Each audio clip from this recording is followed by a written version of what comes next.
Estas compañeras que trabajaban en la iglesia eran golpeadas. Y yo con mi nueva pareja también tenía situaciones de violencia. Entonces empezamos a encontrarnos, empezamos a empoderarnos y empezamos a ser protagonistas de nuestras propias historias. Y ahí nacimos como Red de Mujeres en la Matanza. Yo aprendí un oficio y ese oficio valía y a mí me lo tenían que pagar.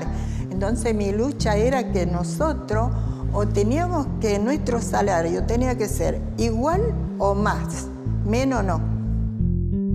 Siento que fuimos violentadas, estábamos sí desorientadas, pero nunca débiles. Hemos tenido la fuerza necesaria como mujeres, que creo que cualquier madre hubiera hecho la lucha que hicimos nosotras.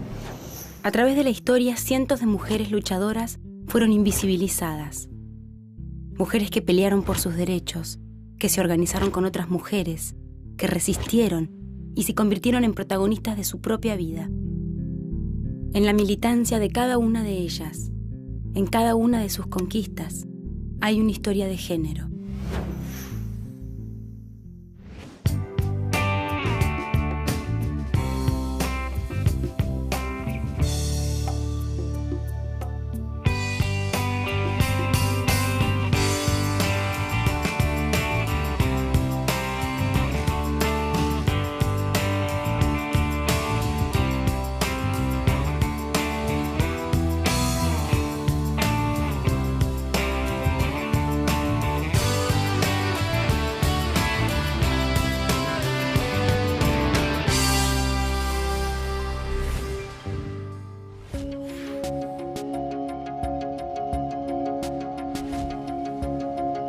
Me defino como una mujer luchadora porque desde una provincia traje a mi familia, a mis hijos, a mi madre, a mis hermanos y siempre traté de darle por lo menos lo indispensable, pero que nunca le falte nada y siempre demostrando que trabajando todo se puede. La primera vez que me sentí violentada fue cuando a mí uno de mis compañeros, que era afín con el jefe, me dice que yo me iba a la cama con mi patrón. Por eso tenía la facilidad de poder luchar por lo que yo quería. Mi nombre es Felipa Nélida. Yo siempre digo Nelly Borges. Porque Felipe, mi papá, era Felipe Santiago. Mis hermanas mayores me cuentan es que yo tengo el nombre del amante de mi papá. Nélida era el nombre del amante de mi papá. Y esta amante con mi papá era que le pegaba a mi mamá. Lo que me marcó es lo que mis 18 años en Santiago es qué es lo que no quería. No quería tener un varón agresor al lado mío porque mi papá era agresor con mi mamá y conmigo, con nosotros los hijos. No quería tener un varón agresor porque mi papá tomaba. Tenía mujeres, entonces cuando quería el modelo de varón no era ese varón que quería. Mi nombre es Delia Cecilia Giovanola. Cuando enviudé, mi hijo tenía 15 años. En ese momento yo era directora de escuelas, ahí tuve que tener hasta 3 empleos, llevar adelante un hogar para poder criar a mi hijo, que pueda seguir sus estudios. Empecé a pelear a la vida, hacerle frente a la vida, conseguir lo que necesitaba. En ese sentido, creo que la mujer se abre como un abanico en distintas partes y cumple diferentes roles. Empecé siendo madre de Plaza de Mayo en el año 76 y soy abuela de Plaza de Mayo desde el año 77. Mi vida transcurrió en la búsqueda de mi hijo, en un principio, y de mi nieto a partir del 77.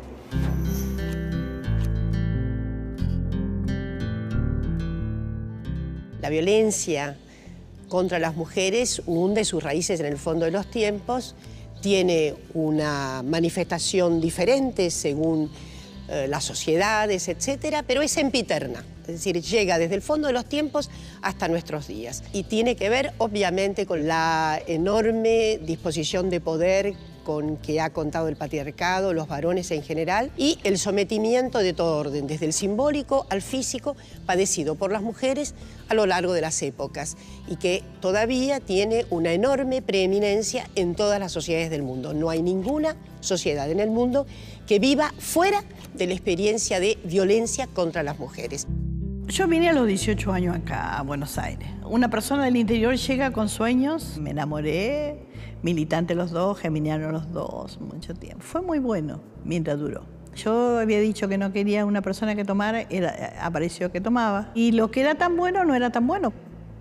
Era persona que no era agresivo, apareció la agresión. Entonces me encuentro, en víspera de parir a mi hija, me encuentro con situaciones de violencia. Y me separo. Yo me separé en diciembre del 69, mi hija nació en octubre, mi hija tenía 3 meses cuando me separé. Entonces todo aquello que yo había logrado construir, los sueños, se me vinieron abajo y el desgraciado se puso a tomar. Tomó, desde la separación de diciembre, estuvo tomando casi 1 mes y medio. Tomaba y muere de un ataque de depresión. Muere el 11 de febrero. Entonces, viste, es un golpe bien duro, porque quedo embarazada, tengo una nena de 3 meses y medio y encima con un embarazo.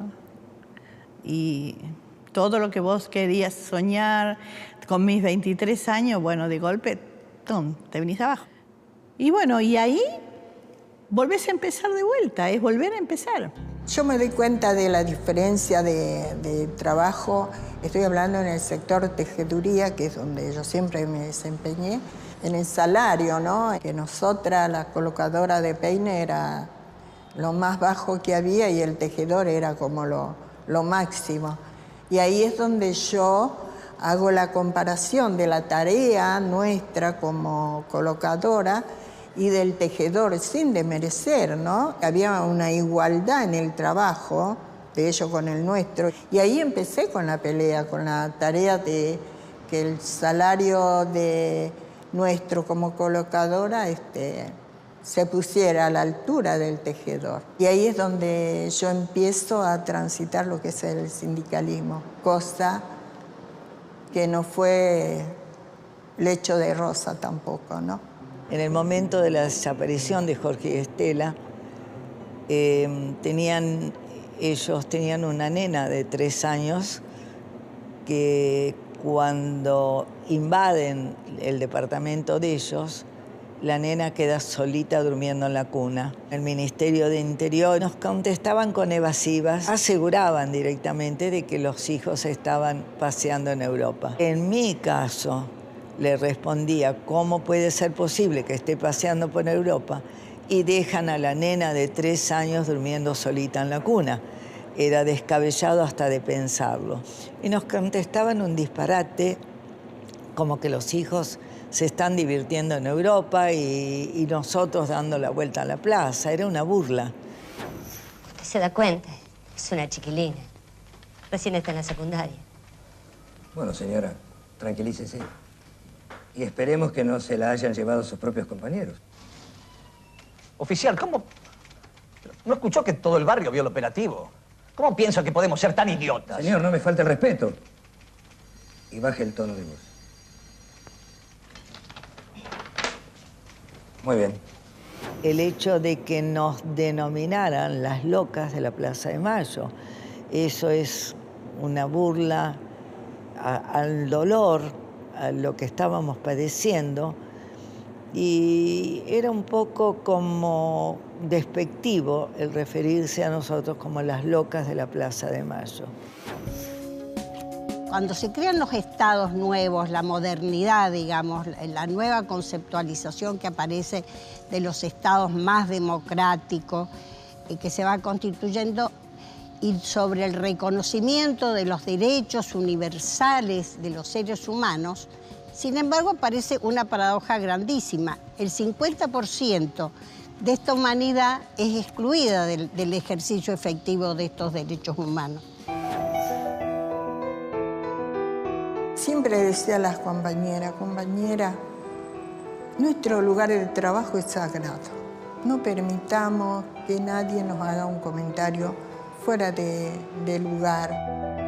¿Por qué no lo cuidó a su hijo? ¿Por qué no lo cuidaba cuando podía? Quien elijas para vivir al lado te tiene que querer. Si hay violencia, no hay amor. Y la única forma es denunciar, salir a la calle, dejar el mundo de privado e ir a lo público, porque la vida está en lo público.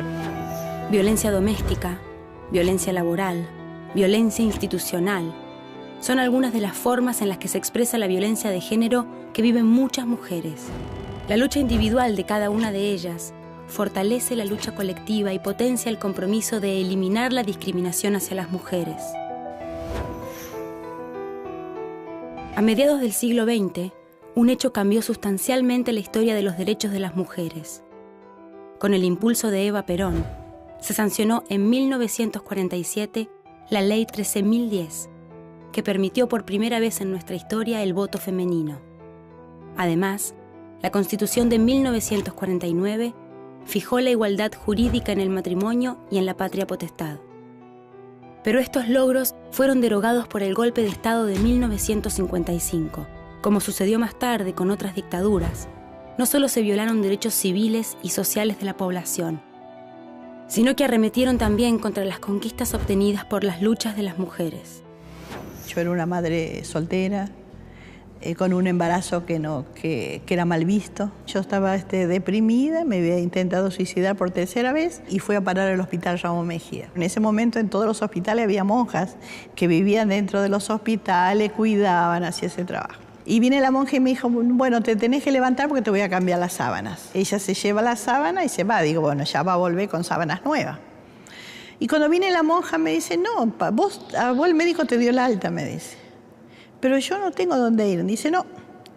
Dice, las camas son para los enfermos. Vos andate a la calle, sentate en la vereda y espera que venga la muerte, porque vos querés morir. Esta cama es para los enfermos, para los que quieren vivir. Fue necesario que alguien me hablara fuerte, que no me pasara el brazo por la mano teniéndome lástima, sino diciéndome que había cosas para hacer y cosas para trabajar, porque tenía una hija y ahí volví a empezar a trabajar. Y esa monja nunca sabrá cuánto le debo. Nunca he conocido un caso en que responda la justicia, por lo menos dentro de los que me rodeaban a mí, nunca respondió en forma positiva. Ignoraban, negaban, ni por los mayores ni por los chiquitos tampoco. No hemos tenido respuestas y te digo que he presentado cualquier cantidad de habeas corpus. Nos recibían, sí, pero todos eran negativos. En todas las instituciones que ellos averiguaban decían que no estaban. Todo fue negativo. Cuando comencé a transitar en lo que es mi trabajo del sindicalismo, me di cuenta que sí, yo sufrí violencia, lo cual me parecía como natural. Las cosas que me decían o por ahí que me hacía un empleador, que pases y me toque, me roce. En lugar de yo sentirme mal por él, me sentía mal por mí, porque decía, ¿qué estoy provocando yo para que yo era la provocadora de que me pase lo que me pasaba? Pensando en que si yo decía una palabra fuera de lugar, perdía mi trabajo y entonces guardaba.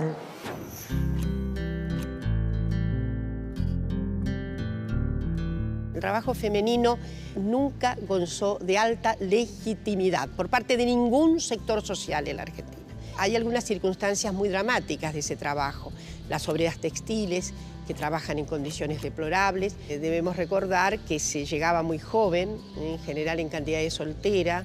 La baja legitimidad del trabajo femenino significaba que al momento de casarse y tener un hijo, las muchachas regresaban a la casa.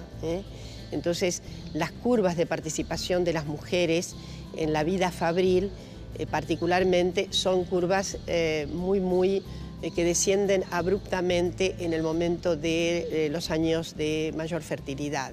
Pasa que yo cometí la estupidez de contratar mujeres y lo único que me traen son problemas. Que una se embaraza, que la otra le tiene que dar la teta al nene, que la otra tiene el marido enfermo. Nos pondríamos a trabajar enseguida si lo de María pudiera arreglarse, señor. Su hijo está muy enfermo. Dale con los hijos. ¿Qué culpa tengo yo si lo echan al mundo como coneja? La relación con el jefe no era buena por la lucha que yo tenía, ¿no? Y había compañeros que me entendían y otros no. Viene mi compañero, me dice, Lidia, ¿vos no podés ducharte en tu casa cuando salí del trabajo? porque todas las mujeres nos duchábamos en el trabajo y después salíamos. Y yo le pregunto por qué, y me dice porque donde vos entras a ducharte hicieron como una mirilla del lado de los hombres, y cuando vos entras a ducharte te miran. Yo vi que te miran a vos. Y él me dice, no podés hacerlo en tu casa. Y yo le digo, ¿por qué lo tengo que hacer? Entonces sí, ahí no me callé. Ahí fui y hablé directamente con el empresario y le expliqué y le pedí por favor que revisara los baños de los hombres, porque no solamente lo hice por mí, incluía a todas mis compañeras, porque si me miraban a mí, miraban a todas las compañeras. Esa fue mi primera intervención como defendiendo el espacio de la mujer. Yo recuerdo que con esto que contaba de lo que me había pasado, que había quedado viuda, fui a trabajar y llegamos al 78, plena época del Mundial y plena época de dictadura. En Matanza nos compramos un terreno, ¿viste? En esa época la compramos en 74, a pagar en 100 cuotas, un terreno con 2.000 ladrillos, todo lo que hace.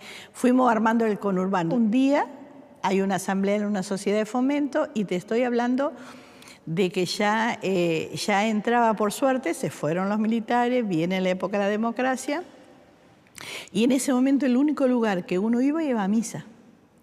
Y ahí empieza mi militancia. Trabajamos en formación, en los pavimentos, en la luz, no teníamos luz, o sea, había que pelear las cosas al Estado. Y yo me empecé a dar cuenta que muchos de mis compañeros liberadores, que peleamos por el asfalto, que peleamos por la luz, que peleamos por tantas cosas, habían sido golpeadores.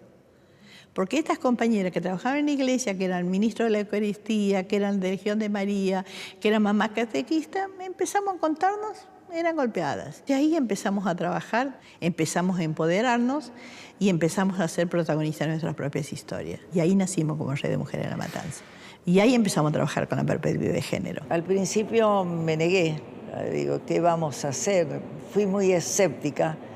¿Qué voy a hacer en la plaza y para qué vamos a ir a la plaza si en la plaza nadie me va a devolver a mi hijo? El primer día que fui, un jueves a las 3 de la tarde, estaba Azucena Villaflor en la plaza con una hoja de papel oficio donde estaban divididos en columnas y ahí nos anotaba los nombres de mi hijo y de mi nuera, los datos míos para poder comunicarse conmigo. Éramos muy poquitas, seríamos 4, 5, 6. Nos sentábamos en un banco de la plaza, de esos bancos de material. Empezó a aumentar el número de madres y empezaron a notar nuestra presencia los soldados que custodiaban la Casa de Gobierno y evidentemente hemos de haber sido un peligro muy grande para el Estado, porque empezaron a hacernos circular y bueno, nos obligaron prácticamente a circular. Al principio íbamos en parejas de a dos, conversando, poquitas, pero eso se multiplicaba tremendamente y muy, muy rápido llegamos a cubrir el círculo.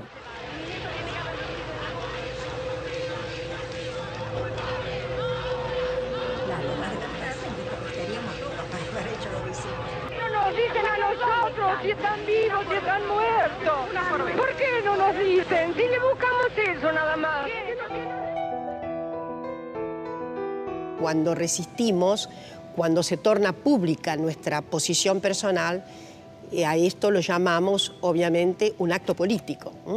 Entonces, el extraordinario examen que rinden nuestras madres y abuelas es justamente el de la alta politización, porque al denostar con su propia fulguración personal los actos más horrendos que había cometido el terrorismo de Estado, estaban significando globalmente una resistencia que excedía inclusive las fronteras de nuestro país. Porque las madres y las abuelas se tornaron no solo un símbolo de la resistencia para la Argentina, se tornaron un conato de aceptación mundial, sobre todo de la fortaleza que podían tener las mujeres en la denuncia y en la resistencia. No era solamente denuncia, era resistencia al régimen más tremendo que hemos vivido en nuestro país. Siempre decía a las compañeras, nuestro lugar de trabajo es sagrado. No permitamos que nadie nos haga un comentario como mujer, ¿no? Fuera de lugar. Acá nos tenemos que apoyar una a la otra. Cuando a una le suceda algo, ya sea de palabra o de hecho, un roce, lo que sea, es bueno comentarlo, porque nos tenemos que unir y ahí es donde podemos luchar para que se nos haga más fácil el día a día, ¿no? Para nosotros una red era algo de tirar algo al mar o tirar a la realidad y volver a alargar. Cada nudito somos una mujer, con nombre, apellido, con historia, con una vida vivida. Y esa era una red de mujeres en La Matanza. Nosotros nacemos más que nada desde la necesidad de revertir una realidad que es el tema de la violencia de nosotros hacia las mujeres. Veíamos por nuestras propias historias que había una ausencia de políticas públicas. En el transcurso del tiempo, las leyes que fueron aparecieron violencia hacia la mujer, después se cambió violencia hacia la familia, se creó la Comisaría de la Mujer en su momento para darnos respuesta y aparece la nueva ley, la 26.000. Para nosotros fue, para nosotros fue un cambio sustancial, porque la mirada de violencia, todo aquello que vinimos trabajando, aparece la tipología de todos los tipos de leyes.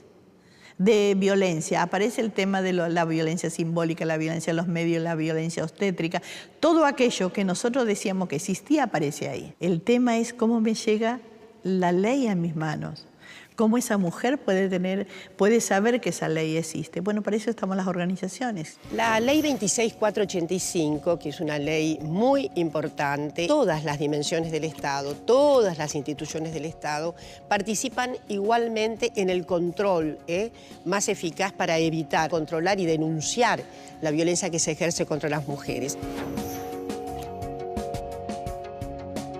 A partir de la sanción de la ley se sanciona en el 2009 y se reglamenta en el 2010.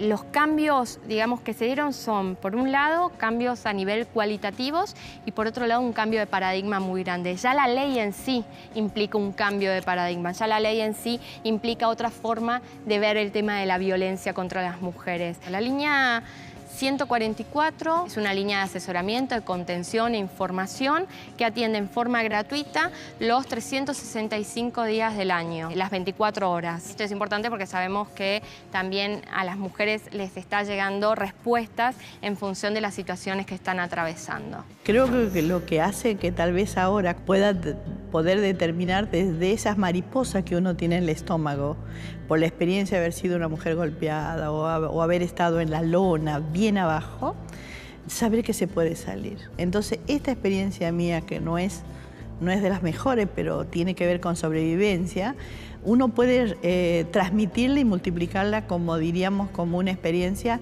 de que se puede salir. Esto es lo mismo que yo le digo a las mujeres. Trabajar ahora con situaciones de violencia con las mujeres que se ven solas, que hay una sociedad que da la espalda, hay una familia que a veces da la espalda. Uno está solo tomando su decisión. Es tu vida propia, pero también es la vida de las personas a quien amas. Yo no sabía que era género. En esos momentos, no. Si yo hubiera tenido la mitad de las leyes que tenía ahora, no me hubiera pasado ni la mitad. A la mujer que se sienta víctima de violencia, les diría que no se calla. Para eso tenemos la ley, tenemos convenio y tenemos espacio donde nosotros podemos ir y nos contengan.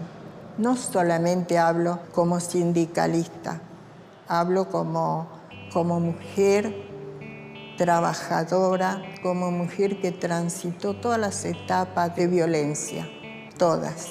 Hacia el futuro vislumbro que va a costar mucho cortar esta libertad que se siente, porque es una apertura muy amplia la que ha habido en cuanto a los derechos humanos. Y espero poder dedicar todos los días que pueda, que tenga oportunidad a la búsqueda de mi nieto. Y al hablar de mi nieto, estoy hablando de los casi 400 nietos que todavía tenemos que encontrar. Mientras tenga fuerza para hacerlo, lo voy a hacer. Me lo he propuesto y soy bastante tosuda. Estoy viviendo mucho. Muchos fueron los avances y conquistas, pero a pesar de eso, la violencia contra las mujeres continúa siendo un grave problema que nos involucra a todos. Durante las últimas décadas, el rol de la mujer en la sociedad fue cambiando debido a la lucha incansable de militantes como Lidia, Delia y Nelly, que conquistaron derechos y pelearon por más justicia e igualdad, que lograron trascender y transformar sus vidas y en ese camino las de muchas otras mujeres. Porque todas podemos vivir una vida sin violencia, porque todos somos parte de la solución.